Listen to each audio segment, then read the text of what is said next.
It really does. I've seen her getting involved in community projects that help the younger generation. I was present when she was part of a program to establish a new computer lab in the Wentworth area, which is a very depressed community. Serious social ills and challenges that we face in that suburb. Drug abuse, alcohol abuse, and quite a few other community issues have come to the fore. And Jay has thrown a lot in with these youth projects to help the younger people, to guide them on the right path. And from that point of view, I think that she's very special, not having forgotten her grassroots. I haven't seen you for so long, I can't believe it. Yo. Yes, We drove to Namakwa, did 2 shows, came back. Yeah. My mom is the sweetest person on earth.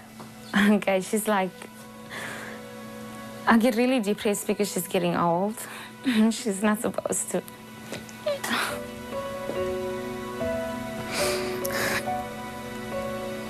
Yeah, my mom is just this really sweet person.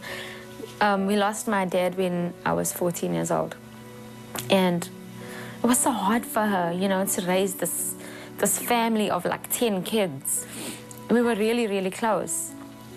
And we still are, but I've always been so afraid to lose her, you know. And I'm so glad that God has kept her so long. I'm really, really, really thankful for that. But my mom is this amazingly strong woman. She gave birth at home, and my dad was like the midwife. And my younger sister who passed away, and my little brother and myself, she cut our cords herself. And I always said to her, maybe that's why we're so close. Maybe that's why I'm so attached to you, because you actually cut it yourself. Yeah, and I'm just missing you, good. Yeah, I'm missing you too. I love you and I miss you so much. Love you too, Ma. Love you. I think it's my mom's fault that I am the way I am. Yeah.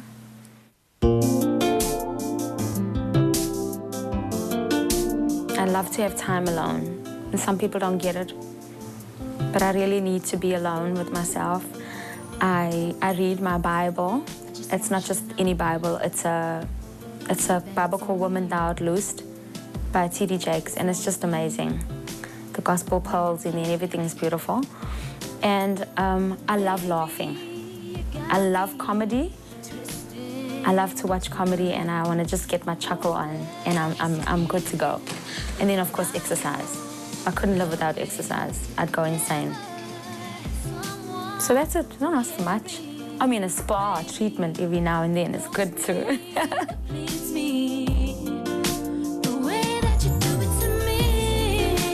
Business-wise, we're growing this company, and I'm loving contributing to growing it.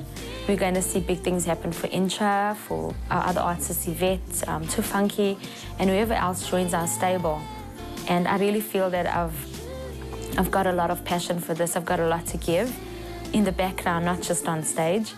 So I feel that this company is really going to grow because the passion is there. And without a doubt, my manager has all the passion in the world.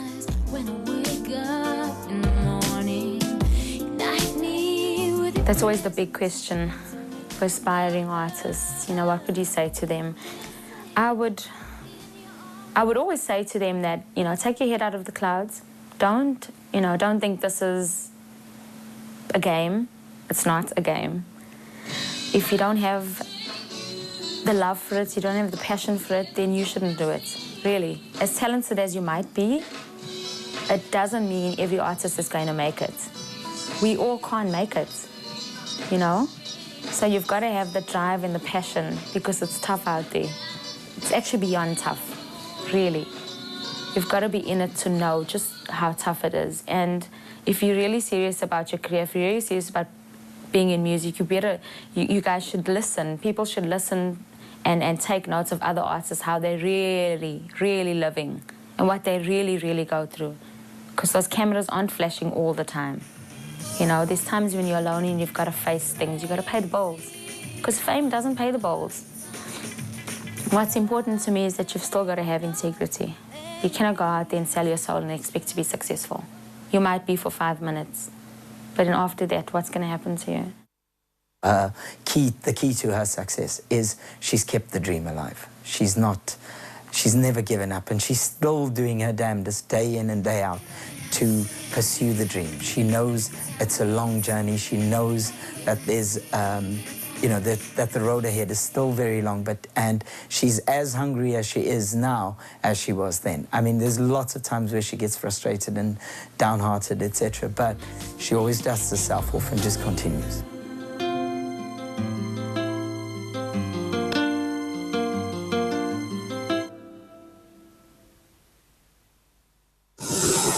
Just ahead, if a woman's work is never done, then looking after her heart should be priority number one.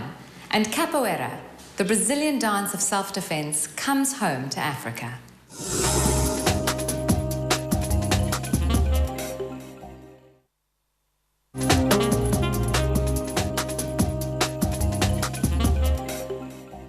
You're back on The Power Within. In the midst of family, work, and relationships, most women struggle to A, find the time, and B, justify the time spent on their own health, be it physical or emotional.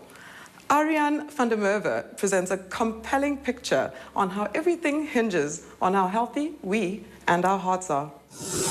Yes, one of my own personal philosophies is that one teaches, or I teach what I most have to learn.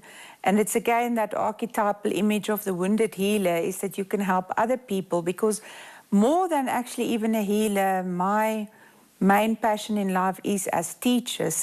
And I find that I teach the things that I'm working with. And being a woman, being in a partnership, being a mother, and having all these things, and also doing your work that you feel passionate about, often gets you to the point where you're so busy giving yourself to others that you tend to run dry and your energy becomes low.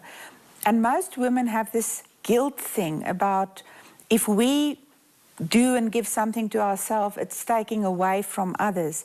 So a very important part for women to heal is to focus on also their own needs, and not in a selfish way, but more in a self-love way. And for that, I often use the meditation. It's called self-love, and it's a meditation that focuses on the heart. You take people into a relaxation so that they're totally relaxed in body and mind, and then you do a little visualization where people focus on their heart and then give gratitude for the heart that pumps and works day in and day out, not ever really resting totally. And then you take your awareness into the heart again and consider how the heart pumps the blood throughout the body to every single cell. And then realizing that before the heart pumps the blood to the rest of the body, it actually gives the blood to itself first. It cannot work as a pump if it didn't have its own blood with oxygen and nutrients itself before it sends it out to the body. And that is an image or an example of self-love. So in order to give and be there and do your work, we also have to practice self-love. And one way of doing that is to spend quiet time with yourself, doing different kinds of meditation, but then also spoiling yourself with things like massages and a relaxing time in the bath with aromatherapy oils, and just sort of also make your family understand that for you to be there for them, you also need time for yourself.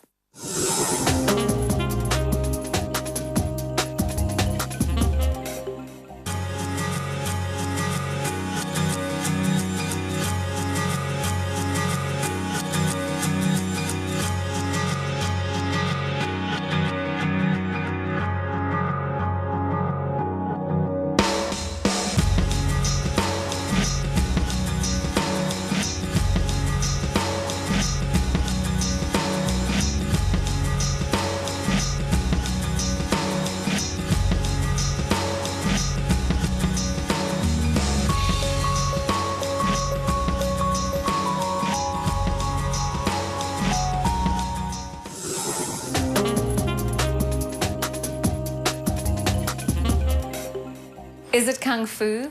Is it modern dance? No, it's capoeira. Once you see it, you cannot look away. And watching people do it, wanting to do it yourself, doesn't take long.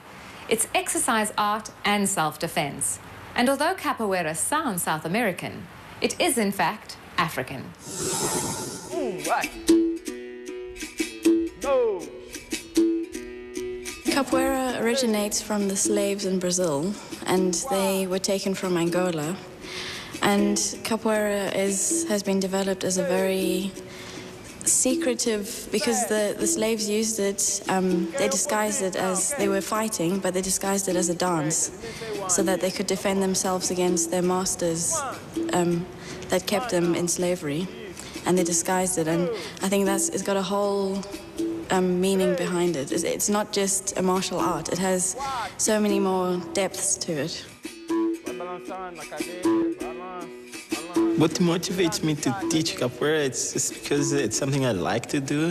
When I start capoeira, I start as just for fun, you know, something I will do it just to keep fit and nothing serious. But with time, you know, I started to enjoy it and really like it, and I took it seriously. It started first as a part-time job. I was studying at university, and then after study, I just decided to go full-time, and it's something I really enjoy it, and you know, I don't mind to spend my time doing capoeira or teaching capoeira. That's what I love to do, so that's why I teach capoeira. I liked capoeira. There was so much vitality. I loved dancing. I needed exercise. I also needed self-defense. So I started with Tai Chi. It was way too slow. I moved over to Shaolin. It was way too masculine. And then I saw capoeira, and it was so exciting. You know, I grew up on the Cape Flats, and there was always the Coon Carnival. There was the excitement. And also I wanted to incorporate some form of martial arts. I'm not sure why I started. I think I've always been somebody who's attracted to exercise, which is very physical. It's the combination of dance and martial art. I've never been interested in doing a martial art, but I've never really been a dancer either. But there's something in between here which just catches me.